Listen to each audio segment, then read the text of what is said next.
చాలామంది అడుగుతుంటారు కర్మ కర్మ ఎట్లా అండి ఎప్పుడు చూసిన పనులు వీటిని తప్పించుకునేది ఎట్లా చాలా టెన్షన్ వస్తుంది అంటుంటారు.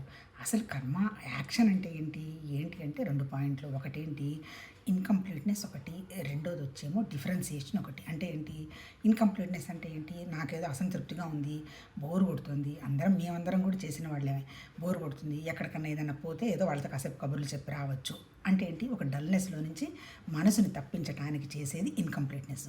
రెండవది ఏంటి, అక్కడికి పోతే ఏదో వస్తుంది అనేటువంటి ఒక డిఫరెన్సియేషను. మళ్ళీ అక్కడికి పోయినా ఇక్కడున్న మనతో పాటు మనతోనే ఉండింది అనేటువంటి విషయం ఏంటది, మన మనస్సు. అది ఎప్పుడు తెలుస్తుంది, దాని మీద కొద్దో గొప్ప మనం విచారణ చేయటం మొదలుపెట్టిన తర్వాత తెలుస్తుంది. అప్పుడు మనకు ఒక క్లారిటీ వస్తుంది, ఈ యాక్షన్ వల్ల నాకు ఉపయోగం ఉందా లేదా అని. లేదు, కొంతమంది చెప్తుంటారు ఏదో ఈ జ్యోతిష్యులు పాడు అది తెలుసు ఇది తెలుసు అని చావగొట్టాలనిపిస్తుంది. వాళ్ళ గురించే వాళ్ళకి తెలియదు, వాళ్ళు ఏం చెప్తారు ప్రపంచం